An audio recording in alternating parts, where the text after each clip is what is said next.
welcome to our topic on harnessing first-party data. My name is Sanjay Mehta. I'll be your presenter today. I'm head of industry of e-commerce, Lucidworks. Part of the e-commerce team, we deal with a lot of customer data, and I think it's a particularly important topic for folks dealing with consumer data, as a lot of change in industries occurred around privacy and compliance around using user data. So let's talk a little bit about the grades of user data.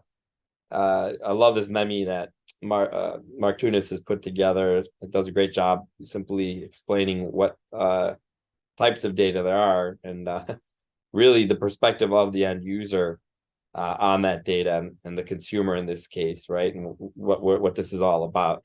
And so here with zero-party data, this is again where the user or consumer is explicitly given you data, right, in the shape of a form, and you as an organization own that data, right? That you've got privileges to gain from that customer. And then you have first-party data, again, where you've actually leveraged the data you own as a first party and made available for your targeting efforts, for example, or personalization efforts. In this case here, we're targeting a product based on some of the information that the user gave us explicitly.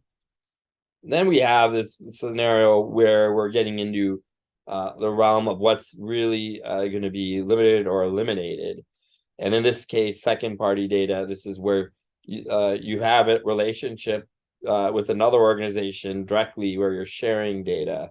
So here in this case, the organization may have a relationship with a parallel organization like a gym, right? And sharing data that way and targeting the user. So that starts fringing on that privacy and consent area.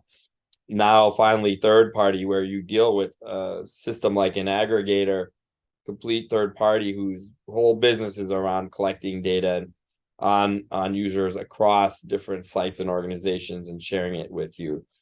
And that's all but gone away pretty much, and being restricted, and particularly in the form of third-party cookies. This is a global phenomenon. There's a bunch of different privacy laws going into effect or gone into effect. Most notable that I think many of the folks here conference will be aware of are CCPA, California Consumer Privacy Act, and then GDPR. That is more focused on Europe. Many other regions and in this case states in the U.S. are either have adopted or adopting these types of requirements. And the most obvious outcome of these is you're seeing what we call consent banners. In this case, a cookie consent banner. This is where you're asking the customer permission to catch any data or use any data, for example, tracking data, and keeping that in your organization for use, for example, for personalization. And more focus is getting on providing transparency on how your data as a consumer is being used, right? And so a lot of it will talk about what data they're using and how they're using it, for example, in the application across your touch points. So now, putting second and third party data aside and third party cookies being gone, you still have first party cookies available. And if you don't still want to leverage first party cookies, there's still first party data of some shape or form that you can leverage.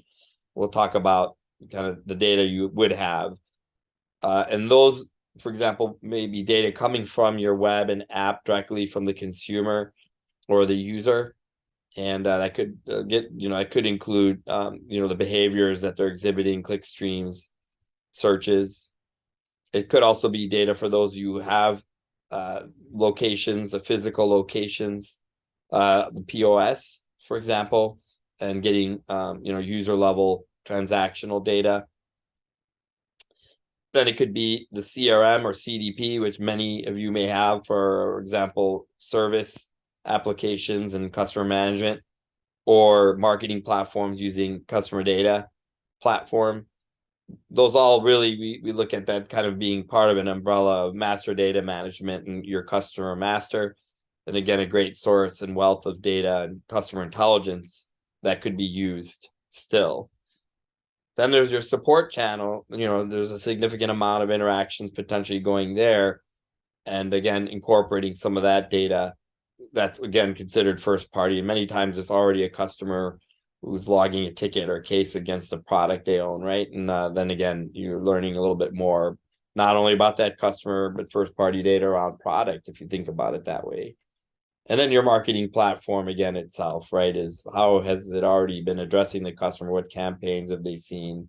What groups do they belong to and such? So these would be kind of typical sources we see for first party data. And here's some specific examples we would have from these different sources. So when we think about the desktop or app touch points, visits, clickstreams, searches, and purchases are very common types of first party data you still have. It could be anonymized, and we'll talk a little bit about using anonymous data. You don't have to have a customer log in. You can still use session level data that's anonymized or pseudo-anonymized to do some pretty interesting and targeted things on your site.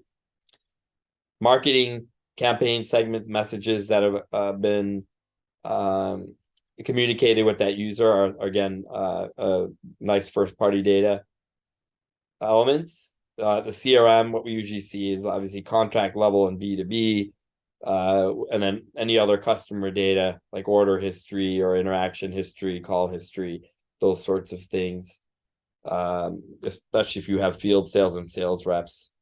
Then we move to support and services, where we'll see cases, chats, returns. Again, those that are again something that can be logged and generally maybe if you have a CRM stored against that customer's first party data and record. Then you have store and in-person transactions. That's again what we would get from a POS and maybe potentially an offline touch point that you would have access to. Let's not forget about historical data too that you've collected from a first party perspective that you could have as to work with. Now I'll talk about where AI and ML comes in to help us with some of the hurdles with this first party data. And really what it comes down to is making more of a predictive approach versus a prescriptive approach, using more what we would talk about is behavioral type inputs versus data you may have sourced from a third party. I'd say we'd be leaning more on the behavior aspect. And that's possible now with a lot of the today's models where we're looking at behaviors and journeys users are taking and emulating experiences accordingly that will drive your outcomes like conversion. So key things from a first party data perspective we'd look at is referral and clickstream. So when a customer comes in from, for example, a search engine, when they land on a page, using that page and that page content and that event as an intent descriptor or a signal of intent. Vector-based personalization also is a great technique now, looking at behavioral paths, the sequence of the items that users looked at, or a sequence that occurred when they search and what they did after. That could be based on browse and clickstream as well. If we think about the path and the organization a customer looked at through their navigation or category hierarchy, again, there's a lot of wealth there in intent. Topic extraction, what content did they look at? Let's not forget about the content on your site, whether it's a video or text, or inside the product or category pages themselves, or landing page for that matter. There's a wealth of intent data that can be extracted from those. And so just that, without knowing any other detail about the user, is pretty powerful. Then we get further by looking at behaviors, affinity detection, and boosting accordingly. For example, if we look at a customer looking at a set of different products or categories, there might be features or attributes of that product that are in common, and we see maybe like color or size or activity or use, those sorts of things we start seeing in common and develop an affinity for that user to drive corresponding experiences. And then there's graph and vector-based models, right? This is where we, again, look at models like nearest neighbors to see, again, what similar users may have been doing. Semantic extraction and keywords or chat are big ones that might be available from a search and chatbot perspective. Again, a lot of content's generated from the user and chat, as well as support and search. So you're getting a lot of inbound content from the user, and intent can be extracted from that. And that's where we see things like information intent, depending on the nature of their query, the application, what kind of job, what kind of use are they having for a particular product need, for example. Using techniques like semantic and extraction or NLP, we can understand what entities they're specifically looking for, whether it's a product type, product use, product classification, person, depending on if they're looking for a provider, right? Those sorts of things. Also, feature the text that they produce in chats or searches may reveal certain features they're interested in, whether it might be a product dimension or product requirement, right? For example. And again, here's a great use of graph and vector-based models, right, to not only essentially loosen that query, find alternatives, understand what others are doing using that same query or text. Again, these are not requiring anything more than first-party data. Then you have cart and transactions. So where these events can be sent or signals can be sent, you have a great deal more accuracy on the user's product intent, what features of the product they're interested in, the category intent, what their price range is or price elasticity, their propensity to discounts, and then their time frame or urgency, right? How quick they need it, how they need it. So in practice, here's some use cases of these models and using first-party data. A lot of it may be where we don't even have a customer approving a cookie, so that's where the anonymous personalization comes in. And there's things we can do without any signals, which are like content filtering. So looking at a product, the customer looks at a particular product and finding other products that resemble that product from a textual perspective, or potentially other deep learning perspectives, for example, an image. Using things based on where they landed initially on the site, or where they're going in the site, or where they spent most of their time, right? And using the extraction techniques I mentioned to boost accordingly the experience. For example, it may be influencing based on a product use case, like a shoe type or an activity they were trying to perform. Boosting based on view history.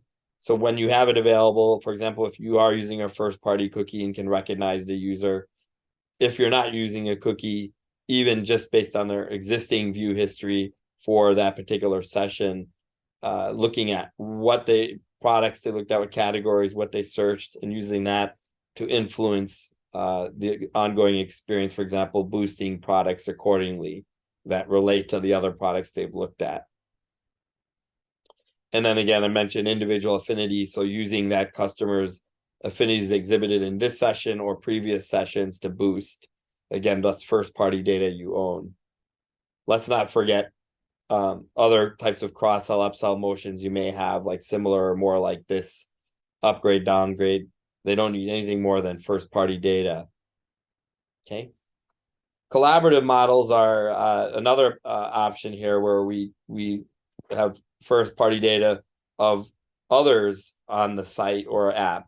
And that's where we look at models like trending, regional trending, and best-selling, since we still can see, even from a first-party perspective, what everyone's looking at, even if they're anonymous, what products, what categories, what's trending, what attributes are trending. What are the top searches? What are others searching on? Co-view, co-bot, very common, right? Things we even see on Amazon. Then getting into more cohort models like similar users. If we look at similar behaviors in context, we can pull up like similar users and what they have looked at or bought. Most important features too, again, looking at a little greater depth of what is in common between all these products everyone's looking at, right? And also looking at going back to kind of this vector approach, what are replacements or substitutions that might be a fit? Finally, profile based, so using purchase history can influence the if you have it, again, that's first party data. That might be a brand preference. It might be a certain characteristic preference that that buyer has that you would use to influence what's shown. For example, boosting, accordingly to those attributes or features. Let's look at organizational too. If this buyer or customer belongs to an organization like B2B, that would be something to take into account of other customers in that organization and what they're doing. If they belong to a segment or an industry that you have access to that's been given from a first party perspective, maybe for your marketing platform, that could also be something that can be used. So net is you're really not limited, especially with today's ML and AI techniques, on not on missing out really much on third party or second party data. There's plenty of wealth, the first party perspective. And again, one thing we're seeing it force, if in a way, is more of these e-commerce companies, for example, to be more data companies. With that, thank you, and we'll be standing by for any questions you may have.